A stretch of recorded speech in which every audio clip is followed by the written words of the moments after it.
Zdravím vás u živého vysílání na SEMTu. Dnešní téma živého vysílání bude papoušek chocholatý. Ještě než vám dneska představím hosta, tak i dneska budeme soutěžit s e-shopem pro papouška.cz a e-shop pro papouška.cz nabízí široký sortiment pro dokonalou péči o papoušky a jiné ptactvo. A jak už jsem říkal, i dnes budeme soutěžit. Soutěž bude zase opět jednoduchá. Půjde o to, kdo se svým tipem přiblíží co nejvíce otevřením tohoto videa. Soutěž ukončíme v 10 hodin. V 10 hodin oznámím vítěze.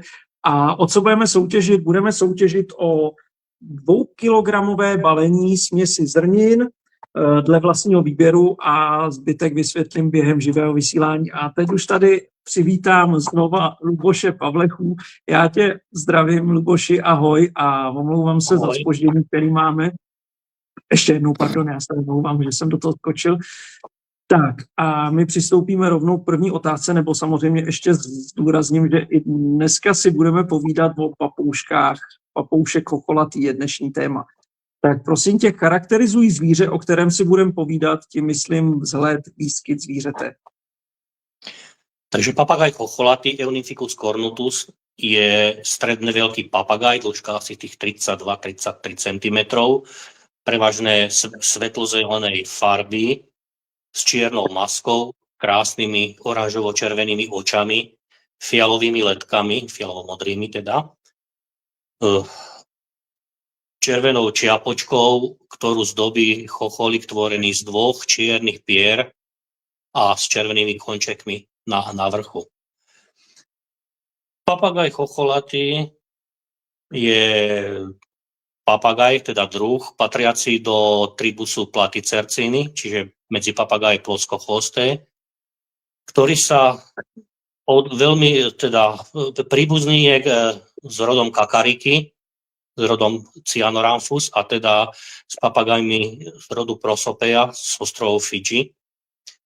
Veľmi sa odlišuje od ostatných papagajov jednak svojím vzhľadom, tým svojím chocholíkom, ktorý mu dal teda meno papagaj chocholatý, aj keď teda v iných jazykoch, ako napríklad v nemčine, alebo v angličtine, alebo v holandštine v preklade znamená rohatý papagaj, ako hornzittig, teda po nemecky.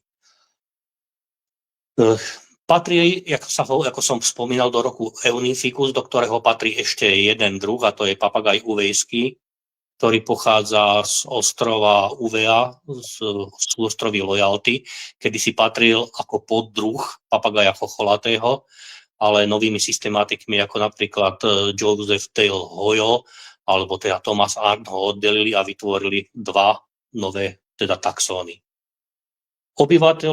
Papagaj chocholatý je obyvateľom ostrova Nová Kaledónia, ktorý je jedným z ostrovov Melanézie, do Melanézie, ako vieme, patrí podľa zemepisu teda Papua Nová Gvína, sú tam ostrovy Fidži, Šalamúnové ostrovy a podobné.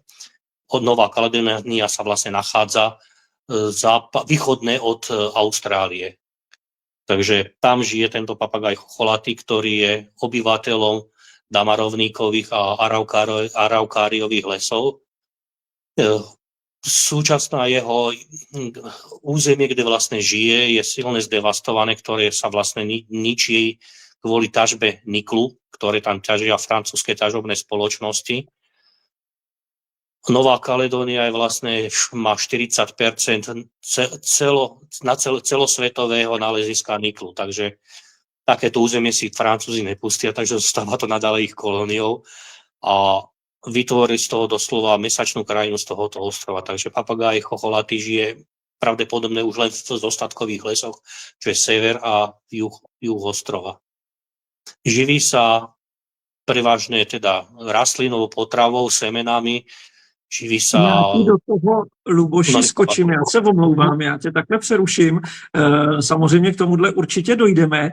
A já ještě teda se tě zeptám prostě, co je na něm typický, co je na tom papouškovi prostě k nepřehlédnutí. A co ho odlišuje od jiných chocholatých papoušků, já to takhle prostě řeknu.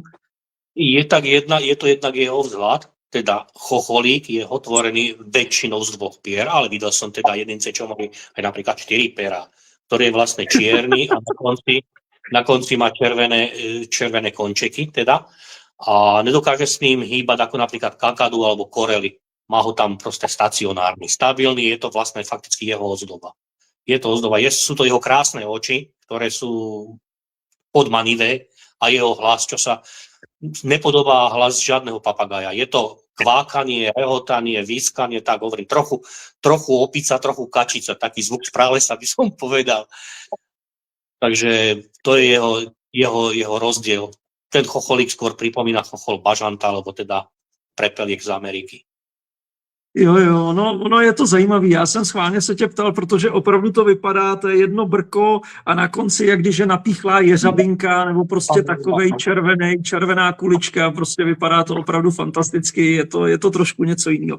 Prosím tě, co tě zaujalo na těchto ptácích a proč je chováš? Mňa zaujalo i od prvej chvíle, keď som ich uvidel.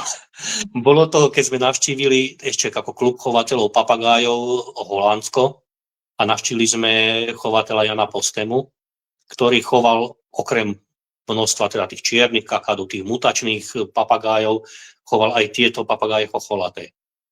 Takže zatiaľ, čo iní chovatelia obdivovali mutačné Alexandre Veľké, ja som bol na druhej strane teda tej cestičky, a tam boli voliéry práve, asi 6 volier tam bolo s týmito papagajmi chocholatými a jeden pár tam bol papagajov ubejských. No a proste, keď som ich videl, tak to bola láska na prvý pohľad. To bolo ten temperament, tí oči krásne, vlastne ten chocholík, taký úplne odlišný od niečo úplne iné, čo som videl dovtedy. Takže to ma fascinovalo. Ich hlas som poznal až tedy, keď som si ich kúpil, až to, teda, aké oni majú hlasové prejavy. To skôr, nie je to nepríjemné, je to také, no skôr rozosmieva ľudí, teda, ten jeho hlas. Já, abych se přiznal, tak jsem je poprvé v životě na vlastní oči viděl až u tebe. Až u tebe vlastně na návštěvě, když jsme byli v Kálnici, tu samozřejmě zase zmíníme na konci, to se děje Kálnice, to si neodpustím, protože to je akce, která nemá obdoby, ale jak říkám, na konci budeme mít chvilku času, tak se o ní zmíníme. Takže až u tebe jsem je viděl, jinak samozřejmě v literatuře nebo na fotkách jsem je viděl, ale já se ti nedivím, že si do nich zbláznil, protože to jsou fakt nádherní ptáci. Oni jsou jiní, jsou opravdu jiní. Je to nádherně zbarvený a ta chocholka, to je paráda. Prosím tě, jaké jsou potřeba vytvořit podmínky pro chov? Tím myslím velikost ubikace, pak můžou být celoročně venku, nebo musí být záletej temperovaný? Jak je to s těma dvěma papouškama? No, sú to papagaje, ktoré vyžadujú záhradnú volieru. Najlepšia je celoročná so záletom, to mám aj ja teda murované. Murovaný zálet, je tam možnosť prikurovania, je to vybavené stmievacím zariadením, aj teda s časovým spínačom, kde sa mi automaticky rozsvecuje, aj teda stmieva. Mám tam možnosť prikurovania, je tam buď elektrický teda konvektor, alebo teda sú tam aj kachle na pevné palivo, peterky. Takže keď som doma, prikúrim teda v peterkách na pevné palivo. Není to až tá voliera až tak utesnená, aby to ako zožralo všetok kyslík, to nie to. Alebo teda, keď mám tam nastavenú teplotu, aby tam neklesla pod tých 5 stupňov. Nemajú rady príliš studené. Vydržia zimu, samozrejme áno. Ale vystavovať ich, aj mráz vydržia, ale vystavovať ich niečomu -5, -10, to proste oni to nemajú rady, tieto papagáje. Voliery vonkajšie mám teda, jak sa hovorí, otvorené aj z vrchu, teda môže pršať, teda mohli by sa vykúpať v daždi, aj keď oni sa v daždi nikdy nekúpu. Keď prší, zalezú do misky a kúpu sa v miske, teda vo vnútri. Tam je tá zvláštnosť u nich. Tie voliery majú dĺžku 3,30 m, vonkajšie výlety teda, výšku 2,20 m, tých 85 cm asi šírku a vnútri majú 1,80 m dĺžku, 2 m výšku, 85 cm vlastne šírku. Je to pre nich podľa mňa asi postačujúce. V týchto podmienkach mi hniezdy odchovávajú mláďata. Takže... Jo, jak říkám, byl jsem u tebe. Krása. Tohle to mě zaujalo, takže když prší jako standardně ptáci, aby prostě na bydle roztahovali cídla, tak oni jdou do misky a vykoupou se v misce? Vykúpa sa. nikedy nenechávajú sa zmoknúť. To som nikedy nevidel u nich. Vždy v miske. Nebudú do misky a hneď sa kúpia. Jo, tak od samého pohledu jsou prostě jiný, no, tak oni si to drží. Tak, prosím tě, já než pokročím k další otázce, tak samozřejmě znova zdůrazním, protože ten začátek jsem trošku koktal, i dneska budeme soutěžit s firmou, s e-shopem pro papouška.cz a o co budeme soutěžit? Budeme soutěžit o 2kilogramové balení směsi zrnin a to dle vlastního výběru. Ten, kdo vyhraje, přijde na e-shop pro papouška.cz a tam si vybere 2kilogramový zrniny dle vlastní potřeby. Když má někdo kanárka, vybere si pro kanárka, když má aru, vybere si pro aru. Takže prostě potom na e-shopu pro papouška.cz si vybere svoji výhru. Výhra je 2kilogramové balení zrnin. Tak a teď už prosím tě popojdem k potravě. Jsou to nějaký potravní gurmáni, nebo co jim předkládáš jako potravu, co potřebujou? Píše sa o nich, že sú to všežravci. Že vlastne sú veľmi zvedaví. Oni ochutnávajú všetko, čo im predložíš. Samozrejme, ich prirodzenou potravou je zmes semien. Zmes semien proste klasicky dávam, ja si domiešavam. Kupujem krmivo pre neofémy, to je základ všetkého. Tam je proso, teda ešte pridávam tam ja proso, ešte zelené, takže obsahuje to červené, biele, žlté, zelené proso, pridávam lúpaný ovoz do tejto zmesi, pridávam kardy, pridávam pestrec mariánsky a bielu slnečnicu a ešte vlastne obsahuje niger, obsahuje lesknicu, táto zmes, čo tam ešte semenec tam obsahuje a lanové semeno. Takže toto je zmes. Okrem toho dostávajú klasy senegalského prosa, takže zmes je dosť bohatá. Musím obohacovať. Ja to mám takto vyskúšané a takto to funguje. Slnečnice nedávam veľa, pretože je tuková a tie vtáky bez tak sú masívne, to keď chytíš, to je hora, to je osvalený kus vtáka, aj keď to není veľké, ale proste je to pevnejšie, ako keď chytíš napríklad rozelu do ruky. Takže toto vyžadujú. Ovocie, samozrejme zelené krmivo, aby som nezabudol, aby som išiel postupne. Zeleného krmiva majú veľmi radi. Top zelené krmivo je púpava. Majú radi jednak koren púpavy, aj teda listy, ale milujú kvety z púpavy, ale čo majú najradšej, čo je top krmivo všetkých mojich papagájov, sú stvoly púpavy. Teda púpava sa rozkvitne na žlto, potom opelí sa, ona sa uzatvorí, a keď sa dajú, a potom teda sa otvorí a vytvorí sa ten chumáčik, ten lampáčik semien, keď zafúka vietor, tak to proste rozletí sa na široko nadaleko. Takže keď sa púpava zavrie... Už vím, púpava, teda bavíme se o pampelišce. Teď už jsem na to přišel, když se končil. Ano, pro Čechy bavíme se o pampelišce. Takže púpava, alebo teda, ak chceš pampelišku, tam, keď sa dajú okvetné lístky dať dole, zoberiem nožnice a tie konce poodstrihávam, a tam mi zostávajú semená mliečnej zrelosti. Lebo keby som to nechal, tak tie lampáše sa mi tam rozpráši po celé voliere a to je proste neočistiteľné. Takže ja keď nazbieram denne pre všetky moje papagáje tých 200-250 tých hlavičiek, púpav alebo aj 300, tak proste každú jednu odstrihnem. Mám také staré nožnice, tam to podstrihávam, tam to rozhodím. Nič iné ich už nezaujíma. Vrhnú sa na to a proste žerú. To má kvantum semien, aj sa s tým bavia, im uteká čas a proste dávajú do seba vitamíny. Je to zelená lekáreň, čo si budeme nahovárať. Takže toto je top krmivo. Ináč je teda tá hviezdica prostredná, táčinec po vašom po česky. Tu teda tá fakticky býva od jary, aj cez leto býva aj na jeseň. Tu proste preplachujem, umývam ju, pridávam trošku octu do vody, kde ju poriadne preplachám, lebo býva koľko razy taká, ako osliznutá. Takže ona zostáva taká krehkejšia a vtáku dobre berú. Je zbavená toho neporiadku, čo napadá z ovzdušia na to. Vlastne tá je potom dobrým krmivom, je to, čo nenávidia záhradkári, a to je portulaka zeleninová.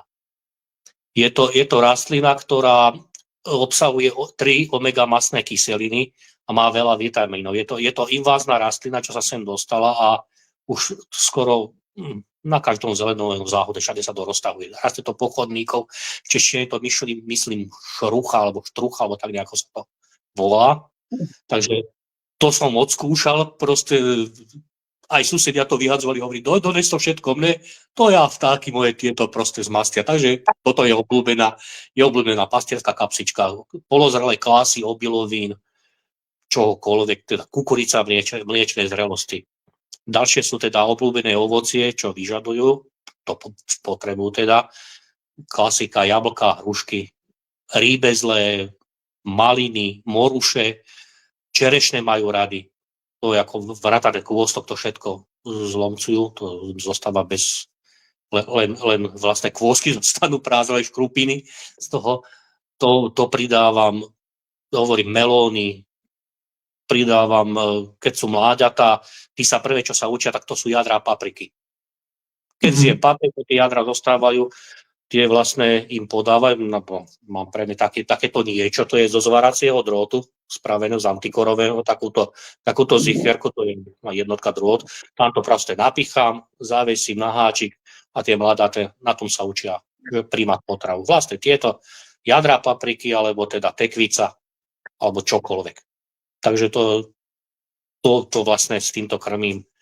No a teda zeleninu. Čo záhradka dáva. Super, já tě ještě přeruším, prosím tě, máme tady první dotaz. Pan Marek se ptá, že nepochopil, co dáváš z té pampelišky. Jestli můžeš ještě teda, co odstřiháváš, co jim vyloženě podáváš z té pampelišky, co milujou. Takže to je kvet tej púpavy. Ona kvitne. Ona sa potom zavrie, keď odkvitá, ona sa zatvorí a okvetné lístky, čo je vlastne listy kvetu, sa dajú od toho oddeliť. Ten stôl, to je vlastne, kde sú semená. To je semenník tej púpavy. A ten koniec, aby tie semienka tam zostali, to, čo je ten páper, to odstrihávam. To odstrihnem ešte skôr predtým, než sa otvorí, keď je uzavretá. Vtedy to odstrihnem a proste tie semienka si oni z toho zoberú. On to zoberie takto do nohy a proste to zje jak cukríky. Super. Neviem, jak to pochopil pán. Toto je akože... Jo, jako já to vidím vlastně, jestli já to zkusím teda říct znova, prostě když vidím pampelišku, tak jak říkáš, ona odkvete a je ještě zavřená, ale už jsou tam připravený ty semínka, než se úplně otevře, aby se to vylítalo, tak právě ty... dozrievajú. Oni tam dozrievajú v tom. To sa volá stôl. Myslím, že v češtine tu je asi takisto, ja neviem teda. Jo, tak jako... Ten koniec ja vlastne odstrihnem, aj ten zelený koniec, aj kde sú tie padáčiky, tie páperové, čo nesú to semienko, keď je dozreté, fúka vietor, semienko letí a na tom padáčiku je to semienko, čo padne, pustí, vlastne zakorení sa rastie nová púpava, nová rastlina. Takže to dávam. Dobře, super. Ja ešte... No? To je to polozrelé semeno. Nie zrelé, ale polozrelé z tej púpavy. A celý ten stôl, ten kvet, čo bol kedysi, to proste tam sú semena, takže to príjmajú radosťou, s chuťou. Dobře. Paráda, děkuji za vysvětlení. Když už jsem ti do toho skočil, tak si nejsem úplně jistý, jestli jsem říkal, v kolik dnešní soutěž vyhodnotím. Dnešní soutěž vyhodnotím ve 22 hodin, takže svoje tipy samozřejmě dávejte během živého vysílání a ve 22 hodin se dozvíme vítěze, který si bude moct na e-shopu pro papouška.cz vybrat svoji výhru. Tak, prosím tě, máme potravu, probrali jsme zrniny, probrali jsme ovoce, zeleninu, samozřejmě nesmíme zapomenout na přísun pitný čerstvé vody, to je důležitý pro každý zvíře, předpokládám, jak jsi mi říkal i u tebe na pozemku, když jsou letní měsíce hodně teplý, takže se to vyměňuje třeba 2krát, aby nedocházelo vlastně ke skvašení té vody. Odchov, prosím tě, mám doma kluka, holku předpokládám a odchov, podmínky, náročnost, abych se dostal. Ještě než mi řekneš, pozná se tam kluk od holky, anebo se musí dělat testy DNA? Dá sa to poznať na prvý pohľad, je to podľa veľkosti. Samec má výrazne väčšiu hlavu, Je celkové väčší, je mohutnejší, ale DNAčka dávam robiť. I tak děláš DNAčka teda. Áno, dávam. Poznám to už po vyletení, alebo už v hniezdách je vidieť ten evidentný rozdiel, ale potom sa to ešte kryštalizuje, keď vyletia. Ale aj tam môže byť omyl, môžu byť aj niektoré samice sú dosť mohutné, takže záleží ako krmíš mláďata. To je dôležité. Krmenie mláďat, to je veľmi dôležité, aby boli mohutné, silné kusy. Keď by ten samec vyletel taký, jak sú samice, tak to je zle. Nebolo zvládnutá technika krmenia. Dobře. Ještě teda mě napadá, pleteš se hodně, když už to poznáš, když potom ti přijdou testy DNA, tak je to přesně, jak si typoval, anebo tam máš rozptyl? Jeden raz som sa pomýlil. Som myslel, že budú dvaja samci, ale tá jedna samica bola ozaj veľká, teda to bola skoro, ale potom jak opustili hniezdo, teda s tým, ako s ďalším dospievaním, ten samec sa evidentne, proste tam to bolo vidieť, ak tá mohutnosť na ňom ešte sa zväčšuje oproti tým. Aj keď tie samice boli, tá jedna bola trošku drobnejšia, ale dorástla tú svoju sestru. Takže oni rastú aj keď opustia hniezdo, takže nie len na hniezde. To je jako tak, vážné. jsme se bavili odchov, podmínky, náročnost. Prosím tě, ještě než o tomhle začneš povídat, nějakým způsobem je evokuješ k chovu, připravuješ nějaký míchanice, nebo opravdu je to jenom v počasí, že prostě přijde jaro a ty ptáci jdou do toku, anebo ten tok ještě nějakým způsobem podporuješ? Podporujem ho samozrejme. Dĺžka svetelného dna je tiež dôležitý stimulátor, slnečné dny, všetko, ale samozrejme je tam aj potrava, jednak sú to natličené zrniny, je tam zelené krmivo, ale čo je dôležité, tá vajcová miešanka, ale čo je veľmi dôležité, je živý hmyz pre tento druh. Je to dôležité, pretože tam je podmienkou, aby samec páril, potrebuje, aj sa mu zväčšili semenníky. Proste takto to proste funguje. Tá vajcová miešanka je nedostatočná bielkovina pre tento druh. Je tam dôležitý ten živý hmyz. Ja teda podávam larvy trúdov, teda keďže máme včely, však ty by si to tiež mal v pohode, takže tam tá trubčina proste je a takže tie berú zofobasy. Tie im proste dávam. To akože je to dôležitý stimulátor, teda aj jednak pre samicu a jednak pre toho samca. To je Viagra pre neho je živý hmyz, živá potrava. Takže toto je dôležité, veľmi dôležité. Aby vtáky boli zdravé, aby neboli začervené, takže to je dôležité, že treba tie vtáky odčerviť na konci, teda pred zimou a potom na jar. To urobím, teda klasický panakúrom, žiadne nejaké špeciality, to stačí, ja som s tým nemal nejaké problémy so začervením, nakoľko mám voliery, mám betónové dno, nemám tam zeminu, pretože keď je zemina, oni radi behajú po zemi, radi prehrabávajú, keď je zemina, no tak tam sú aj parazity, to je jasné, tam sú listy. Dostanú sa tam slimáky, čokoľvek a ten na sebe toho toľko donesie, že to vlastne není problém, aby to dostal. Takže ja mám betónové dno, ja na jar všetko vystriekam s vápkou, vydezinfikujem a padajú koľko razy aj na zem, aj to zelené, aj to si zoberie zo zeme a nemám s tým problémy, ako s týmto začerveným. No a čo je tam dôležité, teda, no aj pútka, v prvom rade musí byť dokonalý harmonický pár, čo si rozumie. Oni sa musia proste zosúladiť. Mne začne napríklad samica už v januári, februári začne chodiť do búdky, trvá to niekoľko dní, potom prestane, potom samec ide, potom samica, tak si to korigujú, že príde ten máj, lásky čas a potom už to harmonizuje. Už je to dobre.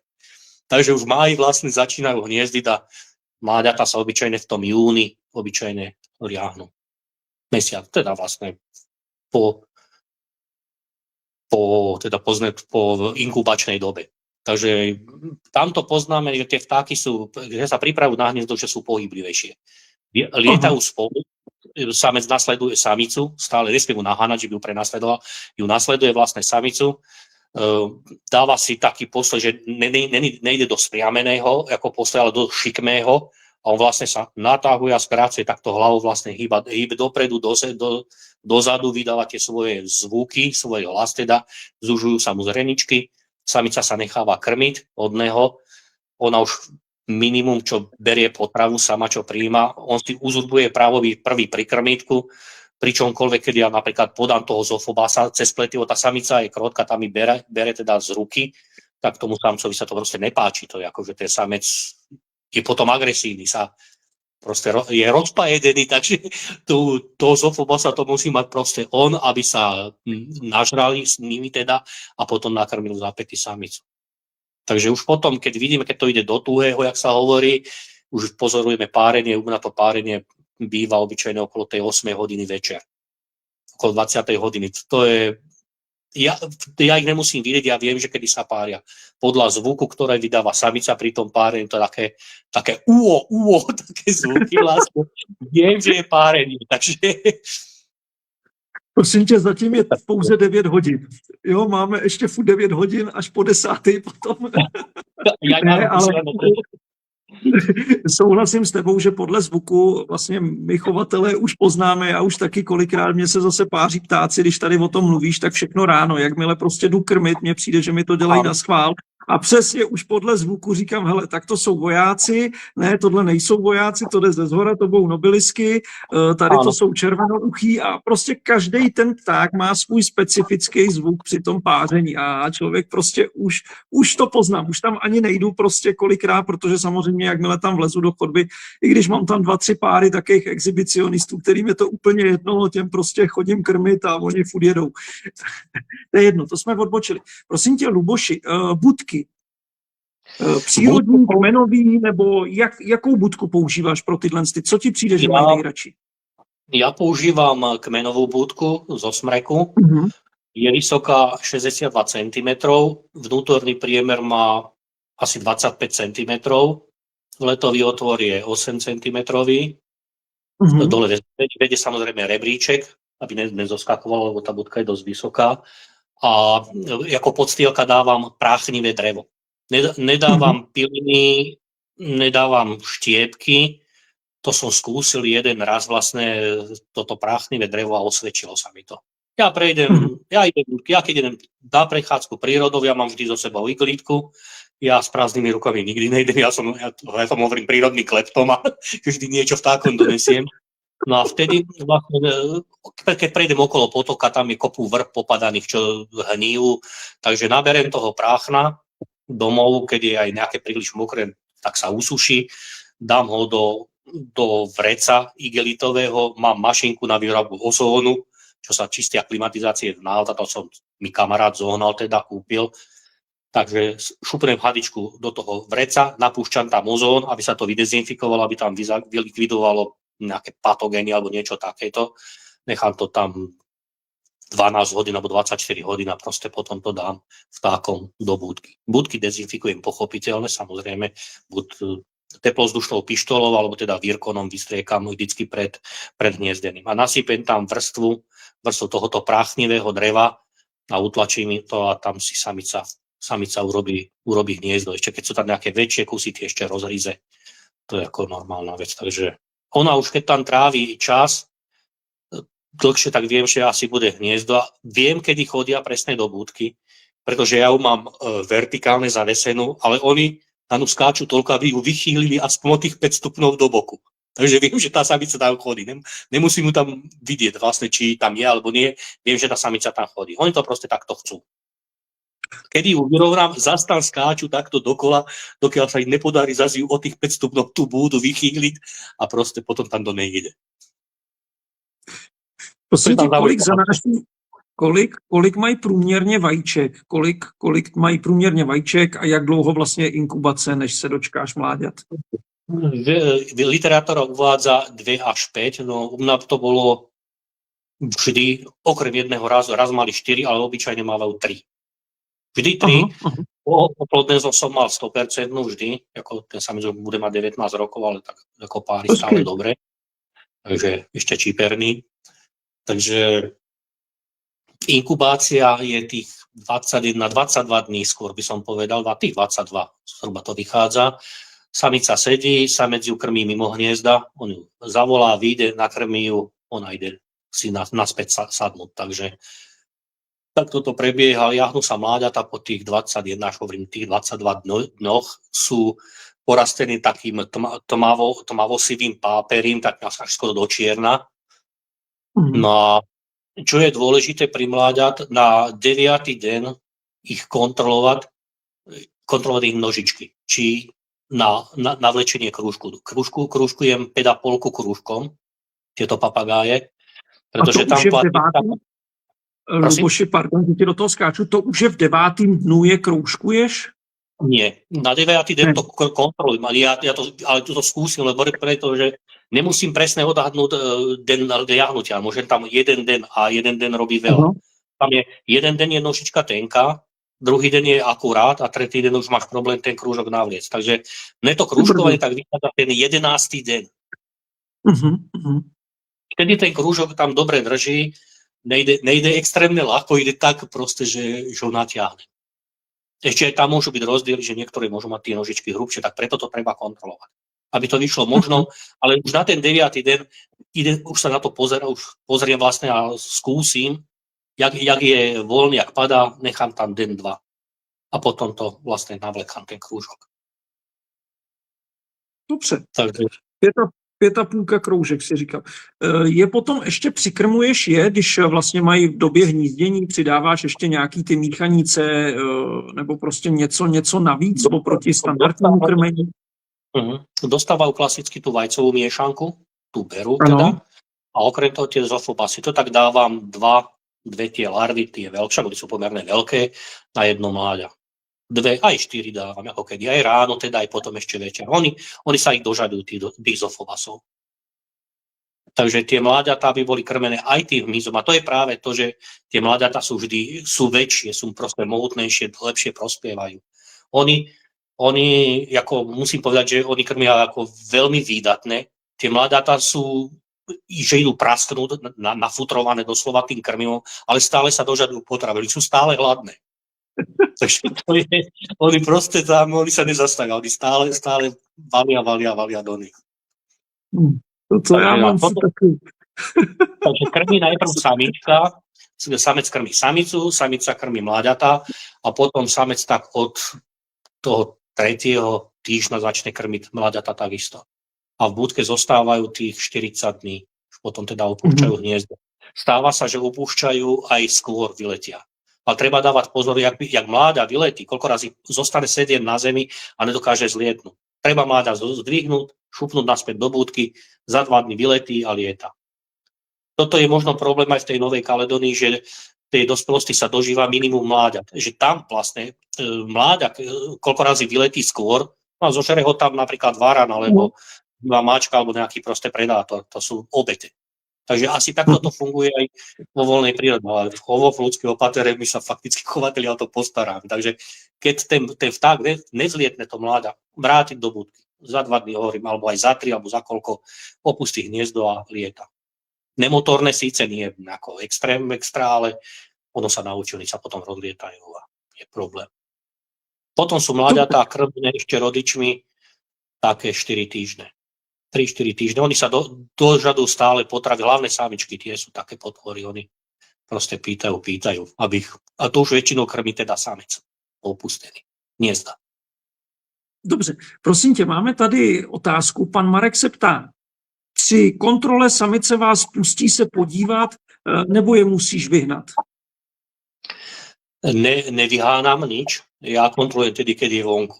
A preto robím tak, že ovocie, ja chcem, keď kontrolovať napríklad ráno, dám von, zakiaľ nesvieti silné slnko, dám do antikorovej misky, zavesím, dám tam bobule, šupnem tam zofobasy a to ona za tým ide okamžite. Tie zofobasy tu proste zavriem výletové okienko, zvesím, pozriem, nikedy ma nevidela, ako kontrolujem mláďata. Nikdy za tie roky. Proste vylákam ju proste samicu von. To za tie roky už tie vtáky sa naučí spoznávať. Vieš, čo na ne platí a tak. Takže môžem volať ich rodnou rečou. Ja hovorím, keď chceš byť teda u tých vtákov, s tými vtákmi úspešný, nauč sa ich rodnému jazyku. ich hlasu. Takže ja keď takto volám, na nich ten samec začne ozývať, ona presne vie, že tam už volá, čo je, tak ona vyletí, vyštartuje a proste ide za tými zofobasmi. Takže ja zavriem okienko, zvesím budku, pozriem mláďata, zavesím, otvorím, ona vletí donútra, nakrmí ich. Takže tam není problém. Je to ta nejlepší možnost, která je samozřejmě, protože vyhánět jí zvířata nebo něco je vždycky takový problém. Tak, prosím tě, Luboši, orientační cena zvířete. Samozřejmě nejde úplně o přesnou, ale nějaký mantinely, v kterých si viděl, že se to hejbe plus minus, aby jsme měli představu. A jestli je tam rozdíl mezi samcem samicí, nebo je ta cena stejná, prostě jak to je? Tá cena papagajov chocholatých v súčasnosti vychádza tých 500 alebo aj 600 eur, ako kto predáva teda. Samec a samica, ja som tam nerobil rozdiely, ako v cene, ja som predával samca alebo samicu za rovnakú cenu. U mňa môj pár dáva väčšinou samice, viac samic jak samcov. Napríklad jeden raz som mal 2 samcov a 1 samičku, ale obyčajne je to opačné. Buď sú 3 samice, alebo 2 samice a 1 samec, najčastejšie. Takže tá cena, ja som to predával po tých 500 eur doteraz. Mláďa, pri starších, tam už cena ide hore, samozrejme. Tam to ide 600 aj viac.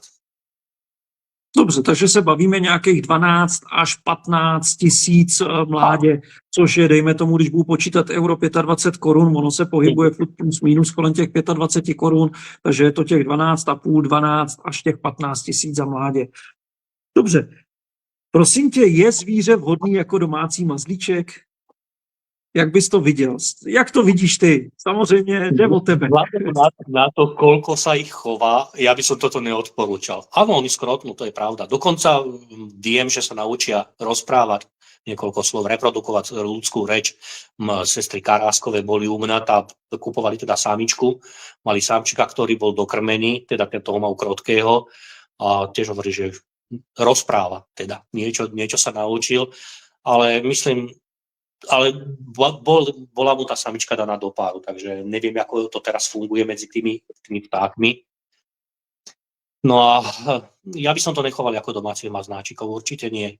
To je proste volierový vták, je to temperamentný, živý, pohyblivý, nie je to ako napríklad Jaco, alebo teda Poicephalus papagaj senegalské, alebo Amazóniky, že proste to chodí, lozí, ale tento vták proste lieta. Lieta, šplhá, to je stále v pohybe. To je niečo ako kakariky, vlastne ten temperament.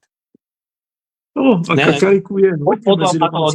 Nepatrí to do klietky, to patrí do voliery. Tieto vtáky treba odchovať, tieto vtáky treba rozmnožovať, aby sa zachovali aj pre ďalšie generácie. Dobře. Prosím tě, teď je tu ty otázky furt jsou stejný, to mě docela zajímá. Existují mutace? Viděl jsi mutaci? Mutáciu som v živote nevidel tohoto druhu. Aj som to hľadal na internete, či niečo také existuje, nenašlo mi. Google mi nenašiel nič zatiaľ. Neviem. Dobře. Ja som fanúšik prírodných foriem, takže ja budem rád, keď tá mutácia ani nebude. No třeba budou mít chokolku ne s červeným peříčkem, ale se žlutým, viď? A mohlo by to být zajímavé. No, áno. A v žlutinách bude bielý koniec, samozrejme.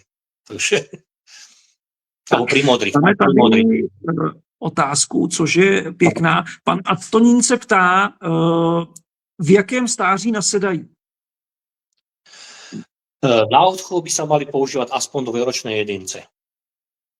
Ročné poznám, že sa hniezdili aj ročné vtáky, ale nerobil by som to. Aby sa nepoškodili napríklad aj vaječníku u samičky. Treba, aby bola úplne ako vyspelá. Ja som prvý odchov dosiahol, keď samec mal 8 rokov a samica mala 2 roky. Vtedy som odchoval 2 mláďatá, ona mi zniesla 1 vajíčko na zem, to sa rozbilo, a ďalšie do budky tie proste vysedela a boli 2 mláďatá, takže samček a samička boli vlastne u tej dvojročnej samice. Takže aspoň dvojročné vtáky. Super, děkuji. Tak a máme před sebou ještě 2 otázky, takže samozřejmě pokud se budete chtít Luboše na cokoliv zeptat, tak máte možnost. A já než přečtu další otázku, tak k dnešní soutěži, jak už jsem říkal, dneska soutěžíme opět s e-shopem propapouška.cz. Soutěžíme o 2kilogramový balení směsi zrnin. Směs zrní si můžete vybrat dle vlastního výběru. Jak to bude, nebo jak dojdete k ceně? Úplně jednoduše, v 10 hodin vyhlásím vítěze, vítěz přijde na stránky propapouška.cz, zajede do sekce zrniny, tam si vybere jakýkoliv 2kilogramový balení, dá si ho do košíku, odkliká všechno potřebné, nejlépe samozřejmě, když se zaregistruje do e-shopu, protože dostane i novinky a bude mít automaticky tam uloženou adresu, což je super, protože při dalším nákupu už jenom klikne a má to všechno vyplněné. Takže takhle jednoduše si vyberete svoji výhru a výhra vám samozřejmě přijde zadarmo, včetně poštovního, to taky bude zadarmo, takže vy nezaplatíte vůbec nic. Takže takhle jednoduše se potom dostanete k výhře a jak už jsem říkal, máme před sebou poslední 2 otázky. To je, Luboši, jak je to legislativa chovu, povolení CITES, jak je to s těma 2 papouškama? Takže papagaj chocholatý patrí do CITES 1, príloha A, takže druh kriticky ohrozený vo voľnej prírode. Takže vyžaduje Eurocites, vlastne tie tzv. Žlté papiere. Áno. Takže u nás na Slovensku to je asi tak, že musí sa viesť teda evidencia na druhovej karte. To je aj v Česku takisto. Takže po vyliahnutí mláďat do 30 dní musím nahlásiť, že tie mláďatá teda mám. Ano. Píše to skôr, samozrejme, lebo musím potom zažiadať o vydanie Eurocitesov. Takže predtým sa to mohlo robiť tak, že stačilo, keď mláďatá boli samostatné, ale už teraz to tak neplatí. Musí to byť do mesiaca. Vtedy musím napísať vlastne, mláďatá musia byť nezameniteľne označené. To je akože krúžkovanie, aby som nemusel teda samozrejme čipovať. Takže práve preto musím vystihnúť aj to obdobie krúžkovania. Takže napíšem na Ministerstvo životného prostredia, na sekciu ochrany prírody a odboru regulácie s ohrozenými druhmi sprievodný list, teda čo je žiadosť. Napíšem žiadosť, kde v prípade, že mám tie 3 mláďatá, dajme tomu, že napíšem tam, že o vystavenie Eurocitesu pre 3 kusy Eunificus cornutus a teraz budem písať ich poradové čísla v druhovej karte, ktoré sú. Tam napíšem poradové číslo v druhovej karte, číslo krúžku, napíšem, kedy boli vyliahnuté, dátum a potom vlastne poradové číslo rodičov v druhovej karte, a teda ich nezameniteľné označenie, ich číslo krúžkov. Toto vypíšem na sprievodný list. Potom k tomuto pridávam, vypíšem 3 žiadosti. Na každé mláďa 1 žiadosť. To je ako prvotina Eurocitesu. To vlastne oni len podopisujú. Tam napíšem vlastne majiteľ, alebo držiteľ, u nás sa používa slovo, držiteľ, teda moje meno. Je to výnimka z komerčnej činnosti, teda aby mi udelili tie Eurocitesy. Napíšem tam ich čísla krúžkov, myslím, ako je to aj u vás, ako to funguje vo všetkých európskych štátoch. Takže na každé mláďa dám túto jednu žiadosť. Potom vyhotovím fotokópiu druhovej karty, kde sú rodičia zapísaní, fotokópiu druhovej karty, kde sú napísané mláďatá. Potom vyhotovím fotokópie Eurocitesov ich rodičov, otca a matky. A potom ešte na každé mláďa 10-eurový kolok. Kúpim to, zabalím teda akože do obálky a pošlem, samozrejme doporučené, aby som mal istotu na Ministerstvo životného prostredia. A oni majú 30 dní na to, aby mi vydali Eurocitesy. Takže je to vlastne na tieto 3 mláďa, keď to tak spočítam, to je tak 9 papierov. A štvoriek presvietených, takže to ani rodný list toľko nemá, lebo teda keď si chce vybaviť občiansky, že ako na tie vtáky, takže takto to je. Jo, no, dali jsme se na boj, musíme bojovat. Tak, dobře, takže podléhá to vlastně Áno, Pardon? podlieha to CITESu. A keby som aj samozrejme mláďata predávam ich samozrejme so žltými papiermi, musím ich odpísať v druhovej karte, vyhotoviť kópiu a poslať na štátnu ochranu prírody. Krúžky používame CITESové, my máme špeciálne krúžky na to, pre tieto vtáky. Taky. Takisto to máte, takže... Jo, taky v Čechách máme CITESový víceméně. Áno, buď to kúpime v štátnej ochrane prírody, ale myslím, že som sa dopočul, že teda je výrobca na Slovensku, ktorý vyrába aj pre túto štátnu ochranu prírody, ale dajú sa kúpiť vlastne aj u neho. On to tam vlastne len zašle, že komu predal, čísla krúžkov, všetko akože komu to prišlo. Ano, v Čechách to máme podobně, v Čechách máme taky prodejce, který vlastně prodávají jak CITESový, tak normální kroužky. CITESový kroužek vlastně je označený jenom státem CZ a není označený rokem, má pouze pořadový číslo, kdežto normální kroužky jsou označeny vlastně státem, pak mají, když to řeknu, jakoby rok výroby a pak je nějaký pořadový číslo. CITESový nemají vlastně jakoby rok výroby, protože ten je psaný v tom CITESu. Takže tohle máme podobný.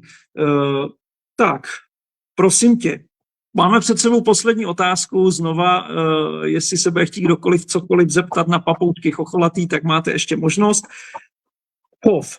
Já to ji nejdřív přečtu a pak se prostě probereme. Chov jednotlivě, po párech, ve skupině, po případě společně s jinými druhy. Tak když to vemu od začátku, chov jednotlivě, to se myslí vlastně převážně, když bude mazlíček nebo něco, takže někdo bude mít v bytovým. Ty si tvrdil, že vlastně na mazlíčka ne, že nejlépe po párech, přirozeně. Takže chov jednotlivě by si teda předpokládám nedoporučoval. Nie, ja nie som toho zástanca. Jednotlivo. Teda podľa mňa je najlepšie, všetko záleží od veľkosti voliery.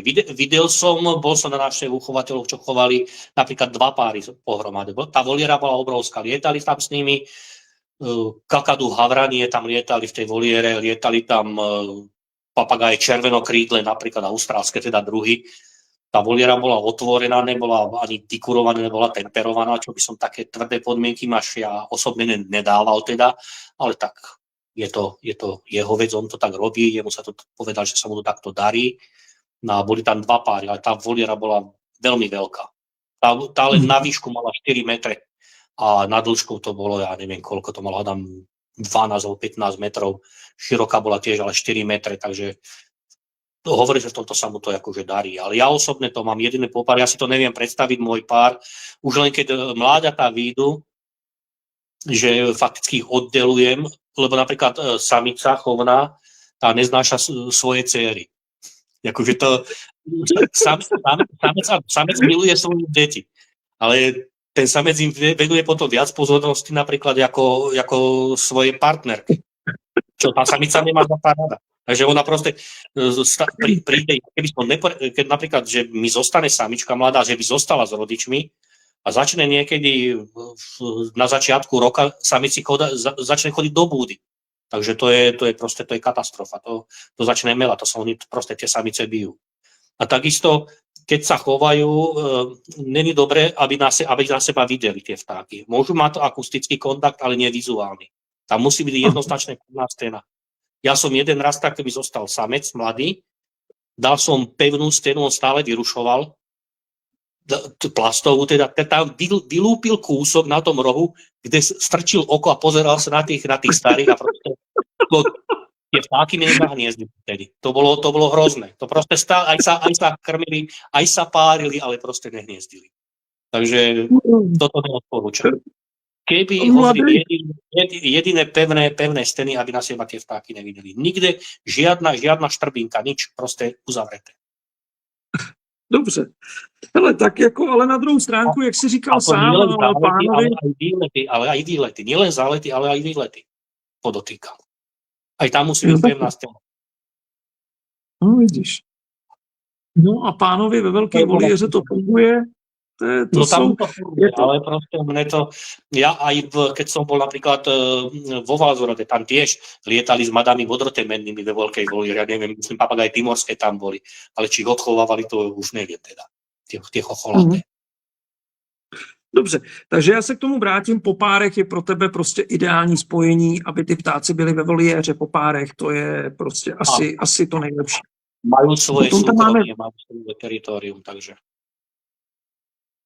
ve skupině, to jsi zmiňoval u té velké voliéry, kdy vlastně jsi tam viděl 2 chovný páry teda, co si říkal, tak asi potom, když je opravdu dostatečně veliká ta voliéra, tak by to mohlo fungovat taky. No a po případě společně s jinými druhy, to si vlastně říkal taky, že jsi to viděl, že to fungovalo, ale zase při velikosti voliéry. Tak, komentáře, máme jich tam spousta, spíš jsou to příjemný komentáře, ale nejsou žádný otázky. Ale já na tebe, Luboši, mám otázku. Prosím tě, já tě znám samozřejmě jako chovatele, jako šikovného chovatele, ale znám tě jako organizátora perfektní akce Kálnice. Můžeš nám v rychlosti, jenom opravdu v rychlosti něco o tom říct? Ona se nám blíží a já už tam chvíli jezdím, ne zase tak dlouho, to se nebudu přiznávat, ale já z téhle akce jsem unešenej. To víš moc dobře sám, že prostě mě hrozně baví. Je tam přírodní, je tam perfektní prostředí. Prostě vždycky se tam sejdou parádní chovatelé, přednášky jsou topový. Nesmím zapomenout jídlo a občerstvení, no to nemá chybu, to je prostě bomba. Takže já ti teď pustím slovo, prosím tě, jenom v rychlosti, kdy se to koná, jestli je ještě možnost se přihlásit, po případě kolik to stojí a samozřejmě potom, až skončíme a do komentářů, když vložíš odkaz anebo prostě plagát, tak za to budu rád. Tak, máš slovo, prosím. Takže súčasný seminár chovateľov papagájov a iných vtákov Kálnica 2026 sa v tomto roku koná už po 19. krát a bude 30. mája, takže bude to sobota. Bude ráno, začína to o 10. hodine. Program je klasika, teda uvítanie, hymnická pieseň Kálnica, to musí byť, lebo je to aj trošku kultúry to potrebuje, ako sa hovorí. Samozrejme. Samozrejme prípitok, to je, aby sa nám tam teda páčilo, aby sa nám seminár vydaril. No a privítanie hostí a potom samotné prednášky. Prednášok máme 5, bude sa týkať teda nielen papagajov, aj iných vtákov, takže budeme tam mať o vzácnych odchovoch v zoologickej záhrade Plzeň, teda to bude 25 rokov, to bude, čo teda bol tam pritom Milan Hřebík, je to môj dobrý kamarát teda. Tam sa odchovalo, vieme, že všeličo možné, teda nielen papagaj, ale proste vlhovce a trupiály a zoborožce a kadečo možné. Bol tam prvý odchov agapornisov oranžovohlavých v Českej republike. Takže to bude, potom bude ďalšia prednáška o chove turakov fialových. To odprednáša docent Viktor Demko z Bratislavy, ktorý je nielen vedeckým pracovníkom, ale je aj chovateľom teda a chová práve aj tieto turaky, okrem iných tých mäkožravých vtákov. Potom tam bude voľné lietanie, to bude prednáša Franka Benedikova. Mal si ju ano, teď byla v živém vysílání a bylo to velký úspěch, to živé vysílání. Áno, aby sa aj toto trošku dostalo do povedomia. Potom bude tam prednáška doktora Pavla Kováčika o zobáku, teda však vieme, čo je zobák pre papagája. Je to nie len teda na príjem potravy, je to nástroj, je to tretia noha pre neho, je to nástroj a je to zbraň, je to čokoľvek. Vlastne o problému so zobákami, o štruktúre, o problémoch, o úrazov zo zobákmi, implantácia a tak ďalej, takže ošetrovanie. A nakoniec bude prednáška inžiniera Bohumíra Šimerdu o odchove vzácnych druhov papagájov v jeho chove. Čo odchoval teda jednak umelo, jednak pod rodičmi. Takže myslím, že to by bolo asi tak všetko. A samozrejme bude tam obed, aby neboli hladní, lebo keď je plný žalúdok, tak je človek aj spokojný. Takže máme tam drobné občerstvenie, to je káva, minerálka, zákusok. Je tam obed, to je celé menu. No a potom nakoniec bude, aby neodchádzali hladní, tak ešte bude večera. Takže to už budú tam údeniny. Nejaké šunky, nejaké chleba a tak ďalej a tak ďalej. Přátelé, Luboš vám to říká tak jako bude tam. To je výborná kuchyně, to je prostě všechno domácí, to je pastva, to je paráda, to opravdu. Vy, co jste nebyli, určitě zkuste Kálnici. Já teda doufám, když už to tomu také dáváme promo. Luboši, jsou ještě volné místa? Je ještě možnost se přihlásit? Samozrejme, vlastne ešte sa to len trošku spustilo, vlastne tá propagácia, dal som zatiaľ na Facebook, zatiaľ to ešte nebolo v časopisoch, takže pôjde to do Novej Izoty. Chcel by som to poslať do Papouškov, ako mediálnym partnerom našim dvom. A samozrejme Facebook funguje, tie skupiny exotárske, chovateľské. Takže uzavierka prihlášok je 24. mája, myslím, alebo 25. to vychádza. Je to asi tak tých 5 dní pred samotným seminárom. Aby som mohol nahlásiť obedy, objednať prestup, aby ľudia mali servis taký, jak majú mať. Super, samozřejmě i na SEMTu to budeme sdílet, tenhle plakát, to se určitě nebojte. A jak říkám, kdo jste nebyli, ten, kdo byl, jezdí pravidelně, ten, kdo nebyl, je třeba to zkusit. Tak a Luboši, prosím tě, než se ještě s tebou rozloučím, tak nám přišel komentář od pana Marka a ten píše, dáváte obyčejné travní drny, prý to něco obsahuje, ale přesně nevím co. Jestli jsem to dobře pochopil, jestli prostě vytrhneš někde nějaký travní drn, přidáš ho do voliéry, jestli tady to přidáváš ještě papouškům chocholatým, nebo se tomu trošku bráníš, protože drn si představuju i se zeminou, teda já osobně. Samozrejme. Akože táto zemina je určite, keď je zemina, je v nej život, že? Keď je tam, sú tam červy, dažďovky samozrejme a tí sú obyčajne nabité parazitmi. Črevnými, škrkavkami, mrlami alebo čokoľvek. Takže toto nedávam. Keď dám, vytrhnem púpavu aj s korenom, samozrejme ja poriadne ju vyumývam, vyčistím a dám to tak. A že majú rady, áno, majú rady napríklad aj zeminu. Preto napríklad pre papagáje je grid. Na toto dôležité. Takže grid robím vlastne tak, že používam tie drevené lastúry, aj hrubé, aj jemné. Ja som, keď som bol na Tenerife na dovolenke, tak som si doniesol samozrejme aj morský piesok, takže aj toho dám trochu, nedávam ho moc, lebo fakticky obsahuje sol, ale môže mať, ja som to diskutoval s doktorom Tukačom, vtedy ešte žil, a hovorí, že ja si myslím, že ten piesok by bol veľmi dobrý, lebo tam som videl divé kanáriky na to nalietávali, ho zobali, holuby ho tam zobali, voľné žijúce. Boži, a to si přivez ten černej, anebo si jel na druhou stranu Tenerife pro žlutej? Nie, ten čierny som si doniesol. Sopečník, no? Ja sa ptám, pretože... Pláše, a ešte okrem toho, teda, ja mám bratranca, čo je chovateľ poštových holubov. On mi doniesol nejakú červenú hlinu, neviem odkiaľ, ty nevieš, kde je, to mi tak povedal.